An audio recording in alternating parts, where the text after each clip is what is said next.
The legend of La Llorona tells the tale of a wandering soul who spends every night roaming from street to street, lamenting her past and terrifying all who hear her cries for centuries.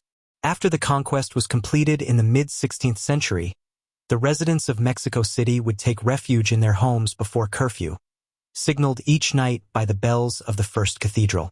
At midnight, under the moonlight, they would awaken in terror not from the conquerors or their subordinates, but from prolonged and sorrowful wails echoing through the streets. These were the cries of a woman clearly afflicted by tremendous physical pain or great moral sorrow. Initially, the neighbors refused to investigate the source of these mournful cries, resigned to believe they came from the soul of an otherworldly being.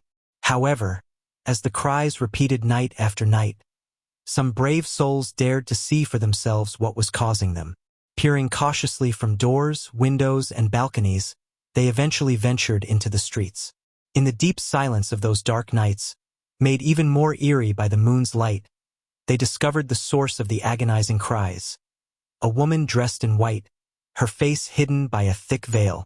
With slow, silent steps, she wandered many streets of the city, choosing different paths each night, but always passing through what is now the Zocalo, once the Plaza Mayor. There, she would stop and kneel, letting out her final and most intense lament toward the east. After this anguished cry, she would continue her slow, deliberate walk towards the same direction, eventually reaching the edges of a nearby lake, which in those times extended into some neighborhoods. There, she would vanish into the waters as if she were a shadow. According to the legend, late at night, the solitude and silence of the streets and squares, along with the woman's eerie appearance, her slow pace, and especially her piercing wail, created an atmosphere that terrified anyone who encountered her. Not even the courageous conquerors could remain in her presence, frozen like statues, mute, cold, and pale.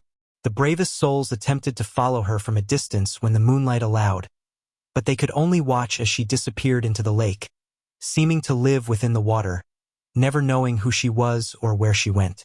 And so, she was named La Llorona. The story of La Llorona originated in Aztec mythology. According to one version, she is Chihuacotl, the Aztec goddess who protected her people. Before the arrival of the Spanish conquerors, she would appear regularly as a figure in white over the waters of Lake Texcoco, haunting and terrifying the inhabitants of Tenochtitlan with her presence.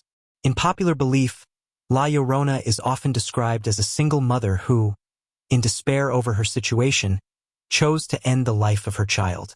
This act cursed her to wander endlessly from town to town, crying, screaming, and seeking her deceased child to try and ease her eternal torment.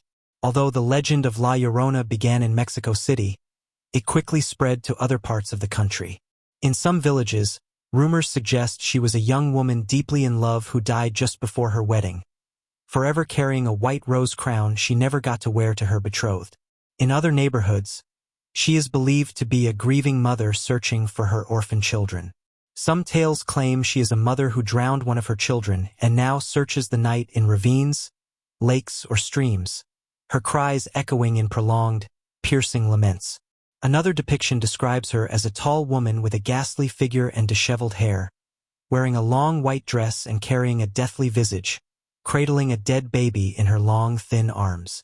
Every night, she weeps, spreading terror through fields, villages, and even cities with her sorrowful cries.